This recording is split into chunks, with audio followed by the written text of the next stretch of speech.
down women with diluted dreams. Our hope for joy has been washed down the stream. I'm Robin Hawkins, and you're listening to Watered Down Women. Hoping to be free, found a new home in the cemetery. Is it just me, or does it seem like there's a Shakespeare quote for nearly every occasion?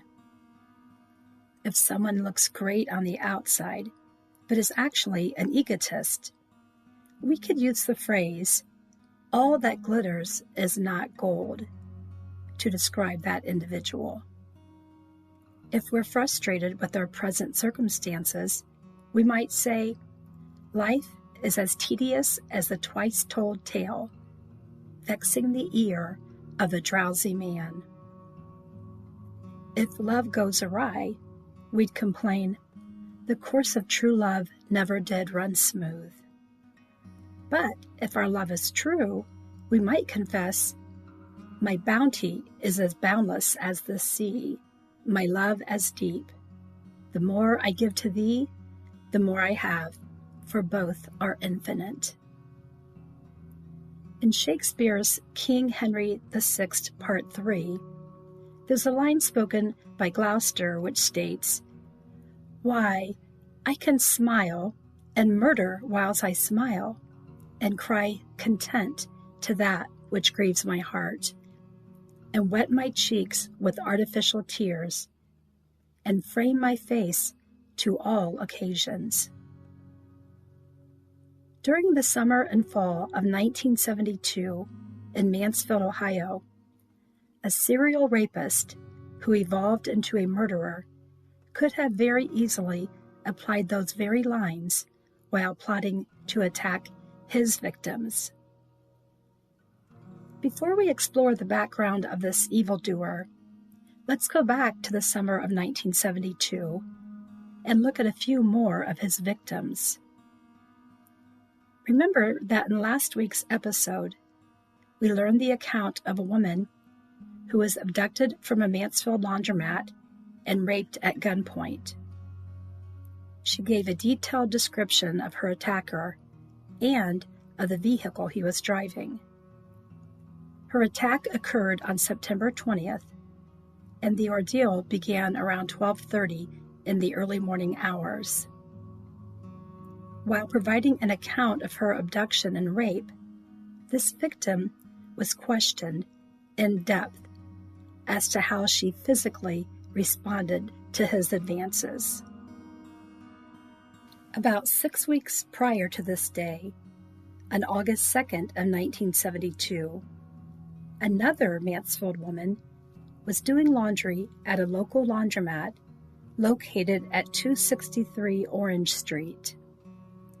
While exchanging clothes from the washer to the dryer, she heard a noise from outside and quickly turned to see a man standing near the back door with a gun in his hand. He told her, "Don't move." Ignoring his order, she immediately ran toward the front door, exiting the doorway as a shot rang out from behind her. She escaped and fled to a nearby gas station and called the police and then called her husband. When the authorities arrived on the scene, the victim and her husband returned to the laundromat. She was questioned and asked if she thought the man was there to rob her. Seeing her purse still in the laundry cart and discovering that its contents were all in place, as was her unattended laundry, she replied that she didn't think he intended to rob her. She provided a detailed description of her attacker and her recollection of the events, and then went home with her husband. The next morning, she arrived at the police station for a follow-up investigation and was shown a book of mugshots. She couldn't identify the culprit's picture from the book, but she did point to a man who resembled her attacker. A man who, interestingly enough, had the same last name as the man who would eventually be convicted of this crime.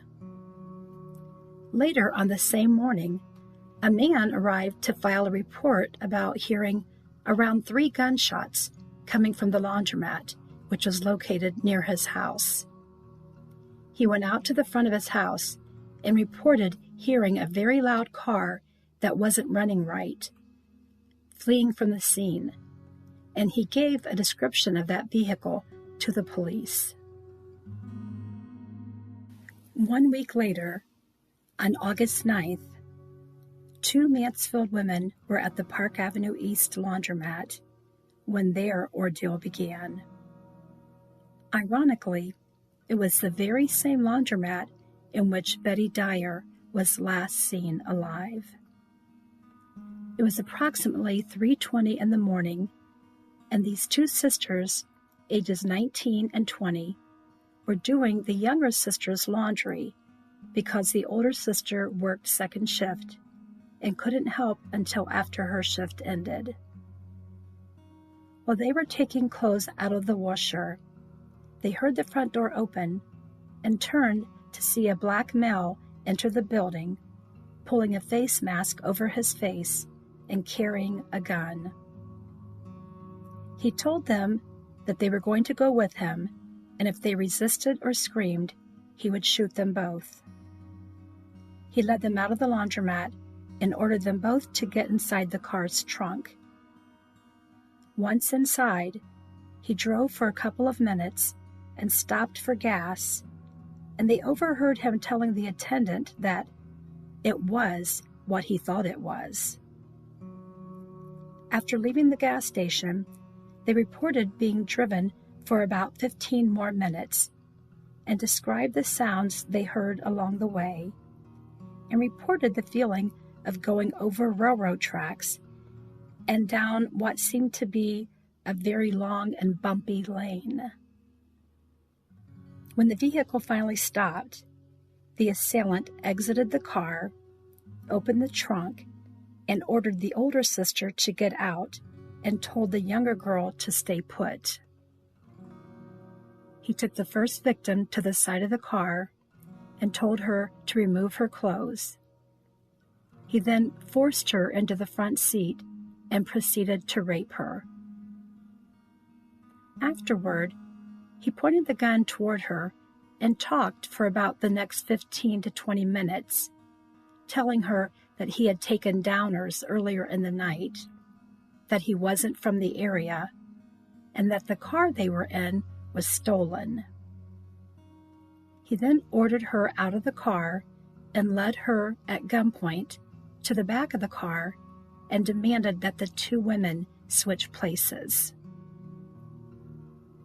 As the younger sister climbed out of the trunk, she reached down to rub her leg, which was numb from being curled in a fetal position. And with that gesture, the attacker became very violent, accusing her of trying to read the license plate number. He then slammed the trunk closed, hitting the older sister on the head.